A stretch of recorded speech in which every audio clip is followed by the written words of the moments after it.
ವಿಶ್ವ ಛಾಯಾಗ್ರಾಹಕರ ದಿನಾಚರಣೆ ಹಿನ್ನೆಲೆಯಲ್ಲಿ ಯೂತ್ ಫೋಟೋಗ್ರಾಫಿಕ್ ಸೊಸೈಟಿಯಿಂದ ಬೆಂಗಳೂರಿನ ಚಿತ್ರಕಲಾ ಪರಿಷತ್ತಿನಲ್ಲಿ 2 ದಿನಗಳ ಛಾಯಾಚಿತ್ರ ಪ್ರದರ್ಶನ ಏರ್ಪಾಡಾಗಿದೆ. ಪ್ರಕೃತಿ, ಪ್ರಾಣಿ ಪಕ್ಷಿಗಳು ಸೇರಿದಂತೆ ವಿಭಿನ್ನ ಆಯಾಮಗಳಲ್ಲಿ ಛಾಯಾಗ್ರಾಹಕರು ಸೆರೆ ಹಿಡಿದಿರುವ ಛಾಯಾಚಿತ್ರಗಳನ್ನು ಪ್ರದರ್ಶಿಸಲಾಗಿದೆ. ಚಿತ್ರಕಲೆ, ಛಾಯಾಚಿತ್ರ ಕ್ಷೇತ್ರಗಳಲ್ಲಿ ಆಸಕ್ತಿಯುಳ್ಳ ಸಾರ್ವಜನಿಕರು ಪ್ರದರ್ಶನಕ್ಕೆ ಭೇಟಿ ನೀಡಿ ಅತ್ಯಾಕರ್ಷಕ ಛಾಯಾಚಿತ್ರಗಳನ್ನು ಕಣ್ತುಂಬಿಕೊಳ್ಳುತ್ತಿದ್ದಾರೆ.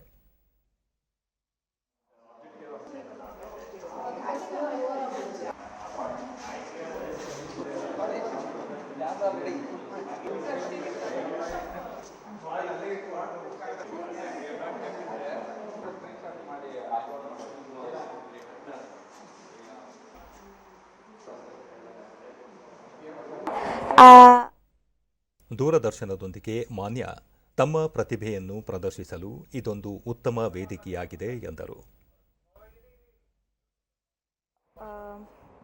Showcase our talent is really nice, and this is a great opportunity for us to display and show our talents.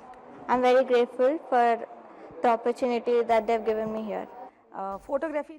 Namita, ಚಿಕ್ಕ ವಯಸ್ಸಿನಿಂದ ಫೋಟೋಗ್ರಫಿಯಲ್ಲಿ ನನಗೆ ಆಸಕ್ತಿ ಇತ್ತು. ಯೂತ್ ಫೋಟೋಗ್ರಾಫಿಕ್ ಸೊಸೈಟಿ ಸಂಪರ್ಕದಿಂದ ತಮ್ಮ ಪ್ರತಿಭೆ ಪ್ರದರ್ಶಿಸಲು ಸಹಕಾರಿಯಾಗಿದೆ ಎಂದರು. ಒಂದು ಸ್ನೇಹಿತರ ಮೂಲಕ ನನಗೆ YPS ಗ್ರೂಪ್ ಬಗ್ಗೆ ತಿಳ್ಕೊಂಡೆ. ಇವರು ಒಳ್ಳೆ ಆಪರ್ಚುನಿಟಿ ಕೊಡ್ತಾರೆ, ಯಂಗ್ಸ್ಟರ್ಸ್ಗೂ ತುಂಬ ಒಳ್ಳೆ ಆಪರ್ಚುನಿಟಿ ಕೊಡ್ತಾರೆ. ನಮ್ಮಂಥ ಫೋಟೋ ಎಂಥೂಸಿಯಾಸ್ಟ್ಗೂ ಒಂದು ಒಳ್ಳೆ ಆಪರ್ಚುನಿಟಿ ಕೊಟ್ಟು ಈ ಥರ ಎಲ್ಲ ಡಿಸ್ಪ್ಲೇ ಮಾಡೋ ಅವಕಾಶವನ್ನು ಕೊಟ್ಟಿದ್ದಾರೆ. ಎಲ್ಲ ಥರ ಫೋಟೋ. ಪ್ರಿಯಾ ಗೋಪಾಲಕೃಷ್ಣ, ಎಲ್ಲ ರೀತಿಯ ವಿಭಿನ್ನ ಫೋಟೋಗಳನ್ನು ಇಲ್ಲಿ ಪ್ರದರ್ಶನಕ್ಕೆ ಇಡಲಾಗಿದೆ. ಅವುಗಳನ್ನು ನೋಡುವುದು ಖುಷಿ ತಂದಿದೆ ಎಂದು ತಿಳಿಸಿದರು. ಡೆಸ್ಟಿನೇಷನ್ದು ಫೋಟೋಗ್ರಾಫ್ಸ್ ಇದೆ, ಬರ್ಡ್ಸ್ ಇದೆ, ತುಂಬ ಚೆನ್ನಾಗಿದೆ. ಒಳ್ಳೆಯ ಎಂಕರೇಜ್ಮೆಂಟ್ ಫೋಟೋಗ್ರಾಫರ್ಸ್ಗೆ, ಒಳ್ಳೆ ಎಂಕರೇಜ್ಮೆಂಟ್ ಅದು ಫೋಟೋಗ್ರಾಫರ್ಸ್ ಎಲ್ಲರಿಗೂ. ಯಾರು ಆರ್ಗನೈಸ್ ಮಾಡ್ತಾರೋ ತುಂಬ ಎಫರ್ಟ್ ತಗೊಂಡಿದ್ದಾರೆ, ತುಂಬ ಚೆನ್ನಾಗಿದೆ. ಕ್ಷಮಾ, ನನಗೆ ಪಕ್ಷಿಗಳ ಛಾಯಾಚಿತ್ರ ತೆಗೆಯುವುದರಲ್ಲಿ ಹೆಚ್ಚು ಆಸಕ್ತಿ.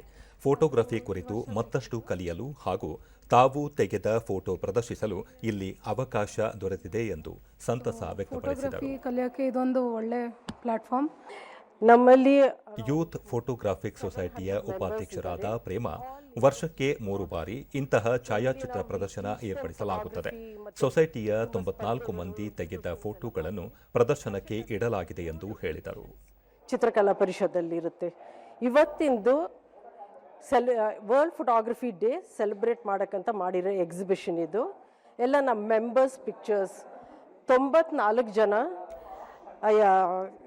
ಇದರಲ್ಲಿ ಭಾಗವಹಿಸಿದ್ದಾರೆ. ದಿನೋತ್ಸವದ ಅಂಗವಾಗಿ ಯೂತ್ ಫೋಟೋಗ್ರಾಫಿಕ್ ಸೊಸೈಟಿ ಅಧ್ಯಕ್ಷ ಮಂಜು, ವಿಲಾಸ್ ಶಾಸ್ತ್ರಿ ಪ್ಲಾಸ್ಟಿಕ್ ಬಳಸದೆ ಪರಿಸರ ಸ್ನೇಹಿ ಚಿತ್ರಗಳನ್ನು ಪ್ರದರ್ಶಿಸಲಾಗಿದೆ ಎಂದರು. ಈ ಟೆಕ್ನೋವಾ ಅನ್ನೋ ಕಂಪ್ನಿಯವರು ಇದಕ್ಕೆ ನಮಗೆ ಕೊಟ್ಟಿರುವಂಥದ್ದಿದೆ. ಈ ಕ್ಯಾನ್ವಾಸ್ ಸ್ಪೆಷಾಲಿಟಿ ಏನಂದರೆ completely no plastic, no PVC, biodegradable, eco friendly canvas ಆಗಿರುತ್ತೆ. ಈ ಕ್ಯಾನ್ವಾಸ್ ಬಳಸೋದ್ರಿಂದ ನಾವು ಒಂದು ಎನ್ವಿರಾನ್ಮೆಂಟ್ ಕೂಡ ಏನು ಧಕ್ಕೆ ಇಲ್ಲದೆ ಇರೋ ಥರ ಮಾಡ್ಕೋಬೋದು.